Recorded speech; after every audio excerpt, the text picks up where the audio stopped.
അത് ഭാവിയുടെ കാര്യമാകട്ടെ, ജോലിയുടെ കാര്യമാകട്ടെ, യാത്രയുടെ കാര്യമാകട്ടെ, നിനക്ക് ചെയ്യാൻ കഴിയാത്തത് എന്തും, നിന്റെ കഴിവുകൾക്കപ്പുറത്ത് നിനക്ക് ചെയ്യാൻ കഴിയാതിരിക്കുന്ന ഏത് വിഷയത്തിൽ സഹായകനായി കർത്താവ് കൂടെയുണ്ട്.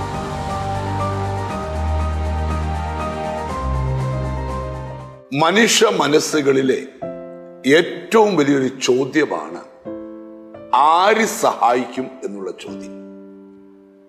പലരുടെയും അധരങ്ങളിൽ നിന്ന് ഞാൻ കേട്ടിട്ടുണ്ട്, എന്നെ സഹായിക്കാൻ ആരുമില്ല, എൻ്റെ ജീവിതത്തിൽ എന്നെ കൈപിടിച്ചുയർത്തുവാൻ ആരുമില്ല എന്നുള്ള പരാതി ഞാൻ കേട്ടിട്ടുണ്ട്. വേദപുസ്തക വെളിപ്പാടിൽ നിന്നെ സഹായിക്കുന്നത് ദൈവമാണ് എന്നൊരു സന്ദേശമാണ് ഇന്ന് നിങ്ങളോട് പറയാൻ എൻ്റെ ഉള്ളിൽ പരിശുദ്ധാത്മാവ് തന്നിരിക്കുന്നത്. 121 സങ്കീർത്തനം അതിന്റെ 2-ാമത്തെ വാക്യം, എന്റെ സഹായം ആകാശത്തെയും ഭൂമിയും ഉണ്ടാക്കിയ യഹോവയിങ്കൽ നിന്ന് വരുന്നു.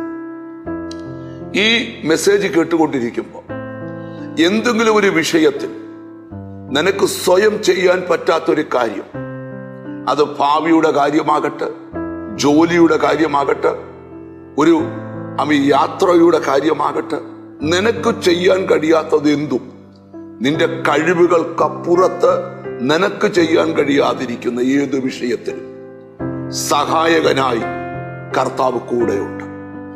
നിന്റെ സഹായം എവിടെ നിന്ന് വരുമെന്ന് ചോദിച്ചാൽ, എന്റെ സഹായം ദൈവത്തിൽ നിന്ന് വരും.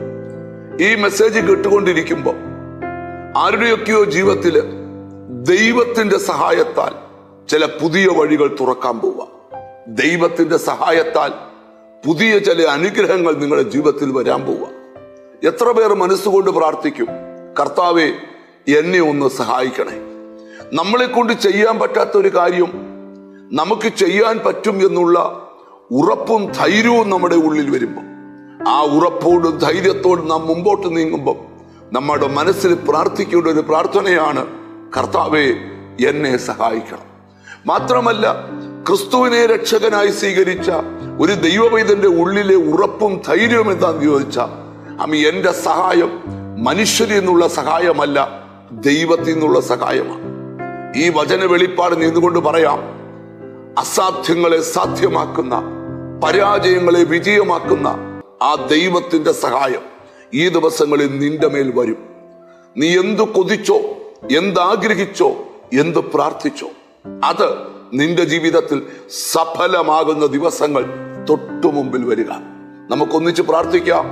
എന്റെ സഹായം ആകാശത്തെയും ഭൂമിയും ഉണ്ടാക്കിയ യഹോവയിങ്കൽ നിന്ന് വരുന്നു. നമുക്ക് ധൈര്യത്തോടെ പറയാം, ധൈര്യത്തോടെ പ്രാർത്ഥിക്കാം. ഞങ്ങളുടെ കർത്താവേ, സ്വർഗസ്ഥ പിതാവേ, ഞങ്ങൾ സഹായം വരുന്ന പർവ്വതത്തിലേക്ക് കണ്ണുകൾ ഉയർത്തുകയാണ്.